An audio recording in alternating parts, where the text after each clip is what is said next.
तारीख थी 4 नवंबर 1979। ये दिन अमेरिका कभी नहीं भूल सकता, क्योंकि इस दिन भारत के उत्तर प्रदेश के बाराबंकी से ताल्लुक रखने वाले एक शख्स की वजह से दुनिया का सुपर पावर अमेरिका अपने घुटनों पर आ गया था। आज भी जब इजराइल हमास कॉन्फ्लिक्ट में दुनिया के कई सारे देश अमेरिका के डर से चुप हैं, ऐसे में एक देश है जो खुलकर बोल तो कुछ नहीं रहा, लेकिन कहा जा रहा है कि अंदर ही अंदर वो जाल बुन रहा है अमेरिका और इजराइल के लिए। देश का नाम है ईरान, जो हमास को सपोर्ट करता है, हिजबुल्लाह को सपोर्ट करता है, सीरिया की सरकार को सपोर्ट करता है, यमन के हूती रेबल्स को भी सपोर्ट करता है और हथियार देता है। इन सभी ग्रुप्स ने पिछले दिनों इजराइल पर मिसाइल दागे हैं और इजराइल भी इन ग्रुप्स के ठिकानों को निशाना बना रहा है।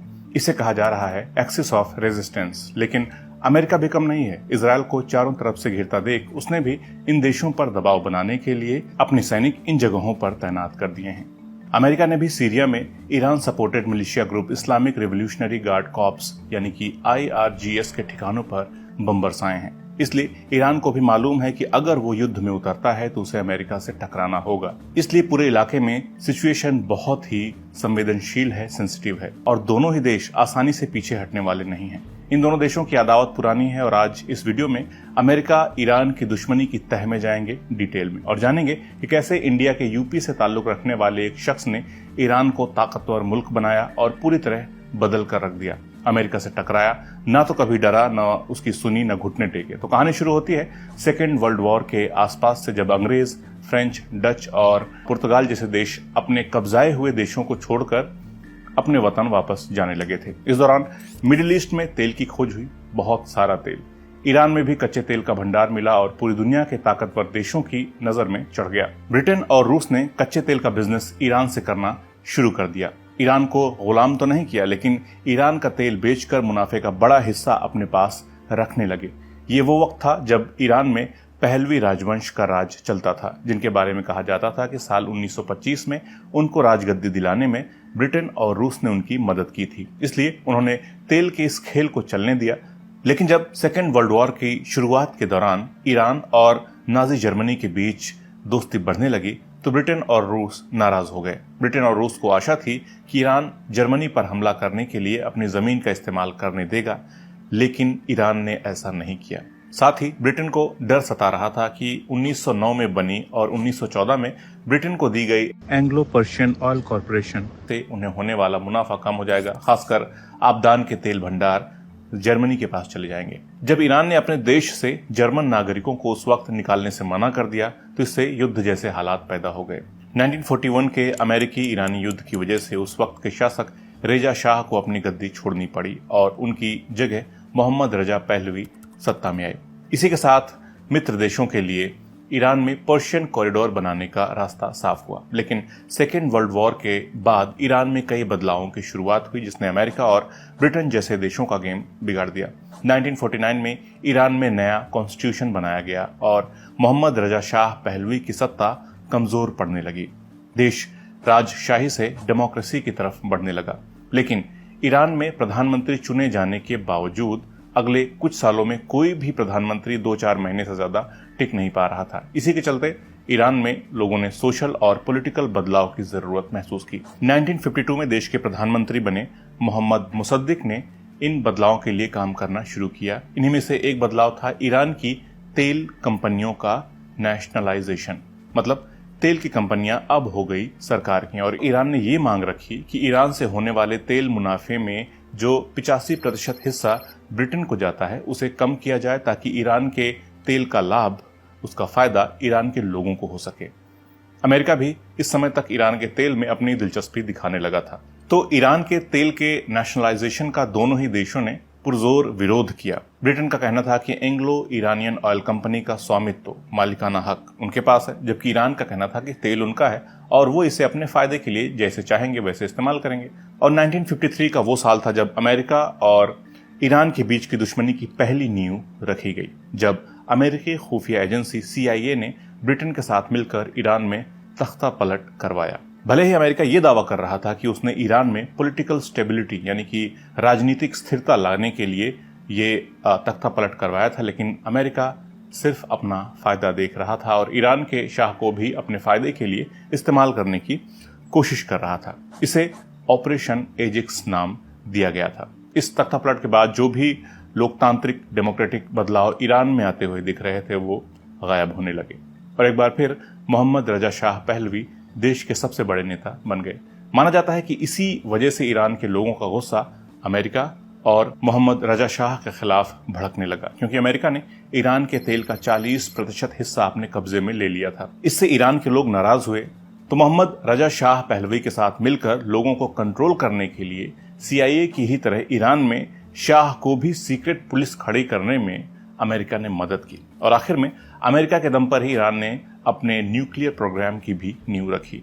अमेरिका के लिए ये संबंध जरूरी था ताकि वो रूस के बढ़ते प्रभाव को ईरान में कम कर सके। लेकिन इस दौरान ईरानी शाह रजा पहलवी जनता की आंखों में पूरी तरह अमेरिका के कठपुतली बन गए थे, पपेट बन गए थे। इसी कारण ईरान में शाह विरोधी और अमेरिका विरोधी क्रांति ने जन्म लिया, जिसे चलाने वाले थे आयतुल्लाह रुहुल्लाह खुमैनी। यही आगे चलकर ईरानी क्रांति के लीडर बने, जिसने ईरान में राजतंत्र को खत्म किया। खुमैनी मूल रूप से भारत से ताल्लुक रखते थे, जिन्हें अमेरिका ने भारतीय मुल्ला और विदेशी एजेंट का नाम दिया था। आयतुल्लाह खुमैनी के दादा सैयद अहमद मसूवी उत्तर प्रदेश के बाराबंकी के रहने वाले थे, जो 18वीं सदी के शुरुआती दशकों में अवध के नवाबों के साथ काम करते थे। इसी दौरान 1830 के दशक में वो एक धार्मिक यात्रा पर ईरान और इराक गए और वहां के इस्लामिक कल्चर से प्रभावित होकर ईरान के खुमैन गांव में बस गए। इसलिए एक पीढ़ी बाद उन्होंने अपना नाम खुमैनी कहना शुरू कर दिया।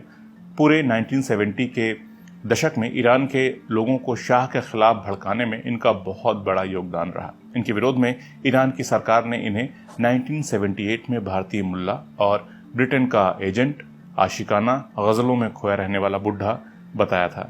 यह आर्टिकल इराक के नेशनल अखबार में पब्लिश हुआ था। जब इस आर्टिकल के बारे में लोगों को पता चला तो जनता भड़क उठी। 1978 से शुरू हुआ विरोध प्रदर्शनों का यह सिलसिला आखिरकार 1979 में ईरान की क्रांति के साथ पूरा हुआ। खुमैनी ने बहुत कम उम्र से ही खुद को इस्लाम के इमामिया समूह के लीडर के रूप में स्टैब्लिश किया था और बाद में खुमैनी ने खुद को इस्लाम के नेता के रूप में लोगों को दिखाया और लोगों का सपोर्ट भी उनको हासिल हुआ। ईरान के शाह के सत्ता का विरोध करने के कारण खुमैनी को 15 साल के लिए सत्ता से बाहर कर दिया गया था, लेकिन ये उनके लिए फायदेमंद ही साबित हुआ। 1970s का दशक आते आते ईरान में खुमैनी जबरदस्त तरीके से पॉपुलर हो चुके थे। खुमैनी शिया इस्लाम के मूल्यों पर आधारित एक धार्मिक सत्ता यानी कि थियोक्रेसी को सपोर्ट कर रहे थे और उन्होंने ईरान पर बढ़ते वेस्टर्न कंट्रीज यानी कि पश्चिमी देशों के प्रभाव का खूब विरोध किया। कहा यह भी जाता है कि खुमैनी ने अमेरिका और रूस दोनों को शैतान कहा था और ईरान को दोनों देशों के प्रभाव से छुटकारा वे दिलाना चाहते थे, ऐसा वे कहते थे। खुमैनी ने पहलवी शाह का विरोध तब बहुत ज्यादा करना शुरू कर दिया था जब शाह ने ईरान में व्हाइट रिवॉल्यूशन की शुरुआत की थी। इसके जरिए शाह ईरान में वेस्टर्न कंट्रीज की तरह ही आधुनिक बदलाव लाना चाहते थे, जैसे महिलाओं को वोट देने का अधिकार, गरीबों में जमीन का बंटवारा और ज्यादा से ज्यादा लोगों को एजुकेट करना। लेकिन खुमैनी ने इसे यहूदी साजिश करार दिया था और इस तरह के बदलावों का विरोध किया था। लेकिन इस विरोध की उन्हें कीमत चुकानी पड़ी और 1964 में उन्हें देश से निकाला दे दिया गया। देश से दूर रहते हुए खुमैनी ने व्हाइट रेवोल्यूशन का विरोध किया। हालांकि खुमैनी ने शासन में आने से पहले तक ईरान और अमेरिका के तेल बिजनेस का विरोध नहीं किया और कई डॉक्यूमेंट से मालूम चलता है कि अमेरिका ने खुमैनी को ईरान वापस आने में मदद की थी। लेकिन बाद में खुमैनी ने अमेरिका का पूरी तरह विरोध किया, खासकर ईरानी क्रांति के बाद। लोग मानते हैं कि अमेरिका की कठपुतली बनने से खुमैनी ने इनकार कर दिया था। खुमैनी को देश से निकालने के बाद तो वे और पॉपुलर होते चले गए। उनके भाषण उस जमाने में कैसेट्स में डालकर बेचे जाते थे और लोग खूब सुनते थे और कहते हैं कि उनके इन्हीं विचारों की वजह से ईरान में क्रांति के लिए जमीन तैयार हुई। और जब अमेरिका ने इजराइल और फिलिस्तीन के बीच के कॉन्फ्लिक्ट में, संघर्ष में इजराइल का पक्ष लिया तो ईरान सहित मिडिल ईस्ट के इस्लामिक देश अमेरिका से नाराज हो गए। सऊदी अरब, ईरान, इराक और कुवैत जैसे देश तेल उत्पादक देशों के समूह यानी कि ओपेक का हिस्सा थे, जिन्होंने 1973 में ये फैसला लिया कि अमेरिका जैसे इजराइल को समर्थन देने वाले देशों में तेल नहीं बेचा जाएगा और इसके कारण 1973 में कच्चे तेल की कीमतों में भारी कमी हुई और इसका खामियाजा मुस्लिम देशों को ही चुकाना पड़ा। ईरान की इकोनॉमी भी गड़बड़ा गई, लेकिन इससे फायदा हुआ खुमैनी को। ईरान की इकोनॉमी खराब हुई तो शाह के व्हाइट रेवोल्यूशन के ख्वाब चरमरा गए और उनसे अमेरिका भी नाराज हो गया और खोमैनी ने इसी कमजोरी का फायदा उठाते हुए अमेरिका और ईरान के शाह के खिलाफ माहौल तैयार किया और व्हाइट रेवोल्यूशन को इस्लाम के खिलाफ बता दिया। 1978 के बाद जनता ने खोमैनी को जबरदस्त तरीके से सपोर्ट किया और सड़कों पर आ गए। ईरानी शाह को हटाने की मांग तेज होने लगी और 1978 में ही सितंबर आते आते ईरानी जनता ने तेहरान के शाहयाद चौक को घेर लिया। लाखों की भीड़ थी। अपने खिलाफ होती इस क्रांति को देख ईरानी शाह ने भी तुरंत इस जन आक्रोश को दबाने के लिए मार्शल लॉ लागू कर दिया, लेकिन इससे हालात और खराब हो गए। पूरे देश में सिविल वॉर जैसे हालात बन गए। पहले से ही मुश्किल में पड़ी ईरान की इकॉनमी का और बुरा हाल हो गया और जनवरी 1979 तक ईरान में वायलेंस होने लगा। लोग जहां तहां आगजनी करने लगे। प्रोटेस्ट कर रही जनता चाहती थी कि खोमैनी को फ्रांस से ईरान वापस बुलाया जाए और शाह को हटाया जाए। आखिरकार शाह को ईरान छोड़ना पड़ा और ईरान में राजतंत्र का अंत हुआ। इस पूरे दरमियान अमेरिका ने ईरान के शाह को सपोर्ट नहीं किया, बल्कि ईरान के अगले शासक का इंतजार करने लगा और उसने खोमैनी पर दांव लगाया। खोमैनी की छवि एक अहिंसक लेकिन इस्लामी नेता की थी और अमेरिका को विश्वास था कि इससे ईरान में डेमोक्रेसी के आने के रास्ते खुल सकते हैं। यही कारण है कि अमेरिका ने खोमैनी के ईरान वापस लौटने को सपोर्ट किया, जिसके बाद 16 जनवरी 1979 को शाह परिवार समेत ईरान छोड़कर अमेरिका चले गए और बाद में इजिप्ट चले गए, जहां 1980 में उनकी मृत्यु भी हो गई। शाह को अमेरिका से जिस सपोर्ट की उम्मीद थी वो उन्हें नहीं मिली, क्योंकि अमेरिका खुद ईरान में नई सत्ता को एक तरह से स्वीकार कर चुका था, खोमैनी की सत्ता।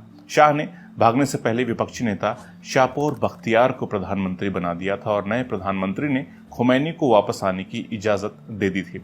ये बहुत इंटरेस्टिंग है। 12 फरवरी 1979 को खोमैनी फ्रांस से ईरान लौट गए।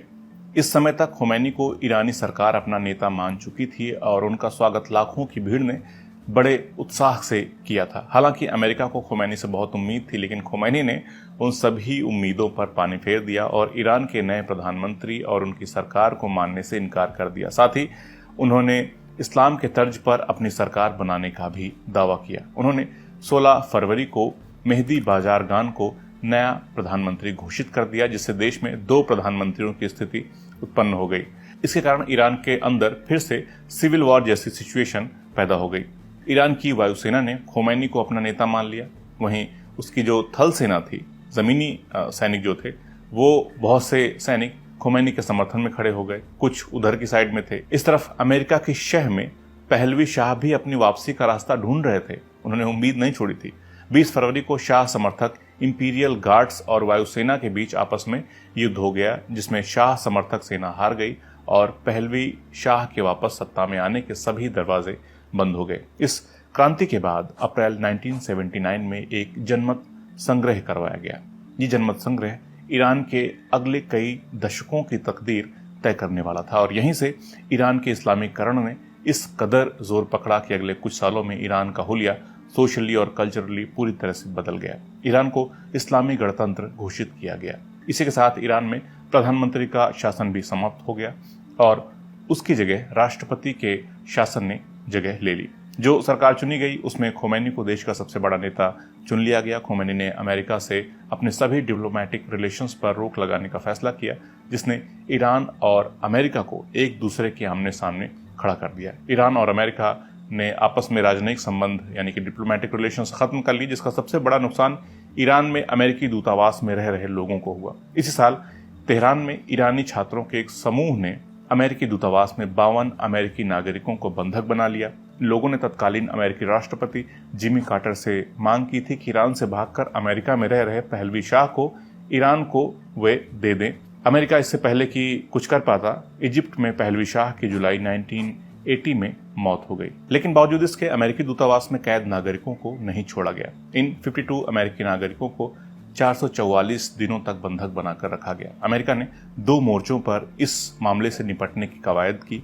पहला तो ये कि अमेरिका ने इराक का समर्थन किया जब उन्होंने 1980 में ईरान पर युद्ध की घोषणा कर दी। दरअसल इराक को यह डर था कि ईरान में शिया मुसलमानों के शासन से इराक के बहुसंख्यक शिया मुसलमान भड़क सकते हैं और वो तत्कालिक सद्दाम हुसैन की सरकार के लिए खतरा पैदा कर सकते हैं। इराक को यह भी डर था कि पहलवी शाह के चले जाने के बाद ईरान की व्हाइट रेवोल्यूशन की नीति खत्म हो जाएगी और ईरान एक बार फिर अपना ध्यान अमेरिका से हटाकर मिडिल ईस्ट पर कायम कर देगा। इन सभी वजहों को देखते हुए दोनों देशों के बीच एक भयंकर युद्ध की शुरुआत हो गई, जिसने अगले 8 सालों में दोनों देशों की इकोनॉमी को बर्बाद कर दिया।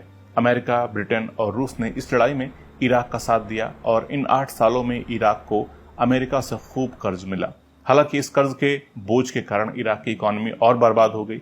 ईरान ने इसके उलट किसी देश से कर्जा लेने से मना कर दिया और अपने युद्ध का खर्च अपना तेल बेचकर पूरा किया। लेकिन 8 साल होते होते दोनों देश आर्थिक रूप से कंगाली के कगार पर पहुंच चुके थे। हालांकि वेस्टर्न पावर्स का तेल की दुनिया में अभी इंटरेस्ट खत्म नहीं हुआ था। 8 साल तक हुई इस लड़ाई में इराक को नुकसान झेलना पड़ा और एक समझौते के साथ ये युद्ध खत्म हुआ। खोमैनी अपनी लोकप्रियता के चरम पर थे और अमेरिका से दुश्मनी और पक्की हो गई। यही वो समय भी था जब अमेरिका ने गल्फ कंट्रीज, गल्फ वॉर और इजराइल फिलिस्तीन जैसे मसले पर इंटरफेयर करना शुरू कर दिया था और इससे ईरान को लगने लगा कि एक बाहरी ताकत मिडिल ईस्ट के देशों में समस्या पैदा करवाने का काम कर रही है। उधर अमेरिका में 1981 में रोनाल्ड रीगन के अमेरिकी राष्ट्रपति बनने पर 444 दिनों बाद अमेरिकी नागरिकों को छोड़ा गया, मगर दोनों देशों की दुश्मनी अपने चरम पर थी और अमेरिका किसी भी तरह खोमैनी सरकार के साथ सुलह के पक्ष में नहीं था। साल 1988 बहुत इंपॉर्टेंट है क्योंकि इस साल ईरान का एक विमान दुबई जा रहा था, लेकिन अमेरिकी नौसेना ने उसे मार गिराया, जिससे उस विमान पर सवार लगभग 290 पैसेंजर्स की जान चली गई, जिसमें 10 भारतीय भी शामिल थे। अमेरिकी सरकार ने अपने बचाव में कहा कि उन्होंने इस विमान को ईरानी लड़ाकू विमान समझकर मार गिराया और उनका किसी भी यात्री की जान लेने का कोई उद्देश्य नहीं था। ईरानी सरकार ने इसके बदले खुद के मिसाइल की टेस्टिंग शुरू कर दी ताकि अमेरिकी मिसाइलों का मुंह तोड़ जवाब दिया जा सके। ईरानी सरकार ने हमेशा इसे अमेरिका की बदले की कार्रवाई माना, जिसके द्वारा अमेरिका ने अपने नागरिकों को बंधक बनाने का बदला ईरान से उसके नागरिकों को मार कर लिया। यहाँ ये बात भी जानने लायक है कि ना ईरान की सरकार ने अमेरिकी नागरिकों को बंधक बनाने के लिए और ना अमेरिकी सरकार ने विमान को मार गिराने के लिए कभी ऑफिशियली माफी मांगी। हालांकि इंटरनेशनल कोर्ट के कहने पर अमेरिका को सभी मारे गए लोगों के घर वालों को मुआवजा देना पड़ा था। 1989 में खोमैनी की मौत हो गई और उसके बाद अली खमनेई ईरान के सबसे बड़े नेता बन गए। यही वो समय था जब अमेरिका ने गल्फ देशों और मिडिल ईस्ट पर अपनी धाक जमाने की नीति बनाई और इराक पर हमला कर दिया। 1991 में कुवैत पर हमला करने के बाद इराक और अमेरिका आमने सामने आ गए। अमेरिका की सरकार सद्दाम हुसैन के शासन और उनके बढ़ती मिलिट्री पावर को कम करना चाहती थी और मानती थी कि सद्दाम हुसैन जानलेवा हथियारों को बना रहे हैं जिससे बड़े लेवल पर विध्वंस हो सकता है, लोग मारे जाएंगे। गनीमत यह है कि 8 साल तक युद्ध लड़ने के बाद ईरान ने इस बार इराक का समर्थन किया और अमेरिका को गल्फ के देशों के मसलों से दूर रहने की हिदायत दी। लेकिन आने वाले सालों में अमेरिका का सैन्य इंटरफेरेंस कई गुना बढ़ गया और इराक में अमेरिका ने बाकायदा अपनी सेना भेज दी, जिसने आगे चलकर अमेरिका और इराक के बीच युद्ध को जन्म दिया। अमेरिकी राष्ट्रपति जॉर्ज बुश ने 2002 में इराक को एक्सिस ऑफ इविल यानी बुराई की धुरी कहा था। अमेरिका ने ईरान की सरकार पर आतंकवाद फैलाने का आरोप लगाया। इन सब वाकयों के बाद ईरान ने अपना पूरा ध्यान अपनी मिलिट्री पावर को बढ़ाने में लगाया और इसी कोशिश में उन्होंने उस हथियार का परीक्षण और उसकी टेस्टिंग शुरू की जिसकी ट्रेनिंग उन्हें खुद अमेरिका से मिली थी। ये हथियार था परमाणु बम यानी कि एटम बम। ईरान के परमाणु परीक्षण को हमेशा अमेरिका ने संदेह की नजर से देखा और इसे दुनिया की सुरक्षा के लिए खतरा बताया। हालांकि ईरान NPT यानी कि नॉन प्रोलिफरेशन ट्रीटी का हिस्सा रहा है, जिसके कारण ईरान केवल विश्व शांति के लिए परमाणु शक्ति का इस्तेमाल कर सकता है। लेकिन ईरान ने 1 दशक से भी ज्यादा समय तक यूरेनियम का इस्तेमाल चोरी छुपे न्यूक्लियर बॉम्ब बनाने के लिए किया था। 2003 में इंटरनेशनल एटॉमिक एनर्जी एजेंसी ने ईरान के इस कार्यक्रम की पड़ताल की, जिसके बाद अमेरिका ने ईरान का विरोध करते हुए उस पर कई सारे आर्थिक प्रतिबंध लगा दिए। इन आर्थिक प्रतिबंधों ने ईरान की अर्थव्यवस्था को बुरी तरह प्रभावित किया, लेकिन ये संघर्ष की स्थिति कई सालों तक चलती रही, जिसके कारण ईरान में राजनीतिक अस्थिरता की स्थिति भी पैदा हो गई। 2005 से 2013 तक ईरान के राष्ट्रपति रहे महमूद अहमदीनेजाद ने इन प्रतिबंधों के विरोध में यूरोपीय ताकतों का समर्थन लेने की कोशिश की, लेकिन ये प्रयास बहुत अधिक सफल नहीं रहा। 2013 में सत्ता उनके हाथ से निकलकर हसन रूहानी के हाथ में आ गई। रूहानी ने नए सिरे से परमाणु कार्यक्रम पर बात करनी शुरू की। जुलाई 2015 में ईरान ने अमेरिका और अन्य यूरोपीय देशों के साथ मिलकर joint comprehensive plan of action की नींव रखी, जिसमें ईरान ने अपने परमाणु हथियारों की संख्या को बिल्कुल कम कर दिया और ईरान ने परमाणु शक्ति के शांतिपूर्ण प्रयोग की बात कही। इस समझौते के बाद ये लगने लगा कि अमेरिका और ईरान के रिश्ते अब कुछ सुधरने की स्थिति में आ गए हैं, लेकिन ये शांति बहुत लंबे समय तक नहीं चली। 2016 यानी कि 2016 में अमेरिका में नए राष्ट्रपति डोनाल्ड ट्रंप का आगमन हुआ और एक बार फिर अमेरिका में दक्षिणपंथी सोच ने अपना फन फैलाया। ट्रंप का मानना था कि ईरान ने ना ही अपनी सैन्य शक्ति में यानी कि मिलिट्री पावर में कोई कमी लाई है और ना ही अपने परमाणु हथियारों में, तो ऐसे में समझौता सिर्फ एक मजाक है। अमेरिका ने आरोप लगाया कि ईरान की सेना दुनिया में अलग अलग देशों में लड़ाकों को सैन्य प्रशिक्षण दे रही है, मिलिट्री ट्रेनिंग दे रही है और इनके 1.5 से 2 लाख सैनिक लेबनान, सीरिया, अफगानिस्तान जैसे कई देशों में फैले हुए हैं। अमेरिका ने कहा कि ईरान इस वक्त दुनिया का सबसे बड़ा देश है जो आतंकवाद को पोषित करता है, उसको फंड करता है। ईरान हर साल लगभग $1 बिलियन इन सैन्य कार्रवाइयों पर खर्च करता है। इस कारण अमेरिका ने कार्रवाई करते हुए न सिर्फ इस समझौते को रद्द कर दिया बल्कि ईरानी सेना की संस्था IRGC को एक आतंकवादी संगठन घोषित कर दिया और ईरान पर फिर से आर्थिक प्रतिबंध लगा दिए। साथ ही साथ अमेरिकी सरकार ने यह भी शर्त रखी कि जो देश ईरान के साथ व्यापारिक संबंध स्थापित करेगा उन्हें भी आर्थिक प्रतिबंध झेलने पड़ेंगे। यूरोपीय यूनियन ने इस बाबत दोनों देशों में सुलह कराने की कोशिश की, लेकिन ये प्रयास पूरी तरह से फेल रहे। इसके जवाब में ईरान ने भी अपने परमाणु परीक्षण को फिर से शुरू कर दिया, जिससे सुलह की रही सही उम्मीद भी खत्म हो गई। ईरान आज भी अमेरिका को मिडिल ईस्ट में हो रहे युद्ध के लिए जिम्मेदार समझता है, जिस कारण यमन, सीरिया, इजराइल, पैलेस्टाइन में अशांति है। इन देशों में अमेरिका और ईरान इनडायरेक्ट तरीके से आमने सामने हैं। यमन में अमेरिका सऊदी अरब के साथ है तो ईरान हुती विद्रोहियों के, अमेरिका इजराइल के साथ है तो ईरान हिजबुल्लाह और हमास के, सीरिया में ईरान सरकार के साथ है तो अमेरिका विद्रोहियों का साथ दे रहा है। हालांकि अभी तक ईरान और अमेरिका का डायरेक्ट सैन्य संघर्ष नहीं हुआ है, फिर भी कई बार ऐसे संघर्ष की स्थिति उत्पन्न जरूर हुई है। लेकिन 3 जनवरी 2020 को अमेरिका ने बगदाद में काम कर रहे IRGC के कमांडर कासिम सुलेमानी की हत्या कर दी। इसके बाद ईरान ने ऑफिशियल रूप से युद्ध का ऐलान कर दिया है। हालांकि वास्तविक युद्ध जैसा कुछ नजर नहीं आ रहा है, लेकिन तनातनी दोनों देशों के बीच अपने चरम पर है। ईरान ने अपने परमाणु परीक्षणों को बढ़ाते हुए उसे इतने बड़े स्तर पर ले जा चुका है जिसकी इजाजत इंटरनेशनल कानून में नहीं है। इसी एक टेस्टिंग के दरमियान ईरानी परमाणु कार्यक्रम के सबसे बड़े वैज्ञानिक में से एक मोहसिन फखरीजादेह की मौत हो गई। इसके पीछे कौन हो सकता है, आप अंदाजा लगाइए। इस पूरी सिचुएशन का फ्यूचर क्या होगा ये कहना तो मुश्किल है, क्योंकि अब ये मामला केवल ईरान या अमेरिका तक सीमित नहीं है, बल्कि इसमें गल्फ के बाकी देशों और वेस्टर्न कंट्रीज का दखल, इस्लामिक संगठन और डेमोक्रेसी की लड़ाई है। तेल का लालच है ही। अमेरिका के अभी के राष्ट्रपति जो बाइडेन ने कहा है कि सुलह के लिए वो तैयार हैं, बशर्ते ईरान अपने पुराने वादे पर वापस जाए जो 2015 में किया था। ये सुलह कब तक होगी और कब तक के लिए होगी, ये दोनों बड़े सवाल हैं, क्योंकि ईरान की सत्ता हमेशा खतरे में रही है और दुनिया जानती है कि अमेरिका कभी भी किसी भी देश के लिए एक अच्छा दोस्त लंबे समय तक साबित नहीं हुआ। लेकिन ईरान भी कम नहीं है। ईरान न केवल मिडिल ईस्ट में मिलिट्री पावर रखता है, बल्कि दुनिया में जाने वाले तेल का एक बड़ा हिस्सा ईरान और उसके साथी देशों से जाता है। ऐसे में ईरान को पूरी तरह अनदेखा करना भी वर्ल्ड इकोनॉमी के लिए, बड़े देशों के लिए नुकसानदेह हो सकता है। इसलिए गजा पैलेस्टाइन मुद्दे पर भी दोनों देश बहुत सावधानी से कदम रख रहे हैं। उम्मीद करता हूं कि दोनों देश बातचीत के जरिए ही हल निकालने की कोशिश करेंगे। तो ये थी मुख्य वजह है अमेरिका और ईरान की दुश्मनी की। अगर इस वीडियो से आपको कुछ नया सीखने को मिला है तो प्लीज़ चैनल को सब्सक्राइब कर लीजिए, कमेंट कीजिए, लाइक कीजिए और ऐसे और वीडियोस मैं आप लोगों तक लाता रहूँगा। तो मिलते हैं अगले वीडियो में एक नए टॉपिक के साथ। नमस्कार।